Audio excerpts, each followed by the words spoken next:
Welcome back. The word mutual funds is synonymous with financial planning, investing, investment advisors, whatever it may be. But let's talk a little bit about when it's appropriate, but really more so how they actually work. So when you're taking a look at, hey, what this mutual fund over this mutual fund, you'll be able to have some tools to make some good decisions. So just in general, the very basics when I explain a mutual fund is you have, for instance, a stock, and let's just use Coca-Cola as an example. And let's say Coca-Cola is selling for $30 a share. And then on this side, we have a bundle of stocks that are all, let's call them the Beverage Company of America. Coca-Cola's in there, Pepsi-Cola, and if there are 30 other or 40 others, that bundle, and that sells for $30 a share. And you compare the two. Yes, there could be a bigger upside on one than the other, but you're decreasing your risk by bundling stuff together. So, whether it's a sector fund such as Beverage Company of America, or it's large cap, mid cap, or small cap, you want to make sure that those mutual funds have good stocks inside of them. So our first mutual fund in America came in 1924, and that was Mass Financial Services. And there's over 8,000 mutual funds right now in the United States. So here are some important mutual fund factors. Obviously, performance. When we look at performance, it's not just, hey, I did great, I did 12%. Well, if you did 12%, but everyone else in that area averaged 15 or 16%, you actually didn't do good. So you want to make sure that, hey, if I'm buying an S&P 500 mutual fund, how did my fund do versus the S&P 500? And I want to make sure I've done better than that. Number two is the asset class. So when we're buying this has everything to do with risk. Asset classes are large cap, mid cap, small cap, international, and bonds. Make sure they are what they say they are. If I have a large cap mutual fund, make sure the stocks inside there are what they say they are. Number three, the risk reward factor. Make sure that, hey, I am actually paying for this risk, which is a high-end risk. I better be getting high-end reward, or I'm taking a little bit of risk and I better be getting at least a certain amount of reward in that case. And then number four, be aware of these fees. I mean, there's different share classes out there, and those different fees can deduct from the rate of return.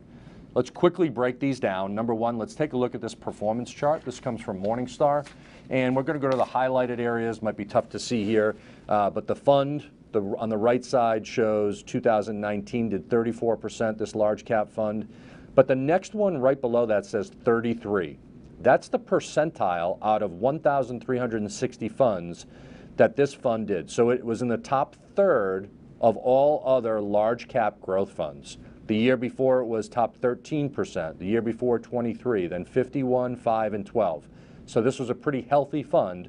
For the most part, was in the top quartile. If we go on to the next one and we take a look at the actual fees that are put into play, it's actually the other slide on this one, the fee slide. I think there might be one more. If not, there we go. This is AllianceBernstein Large Cap Growth Fund, and this is the same fund, just 6 different ways to buy it.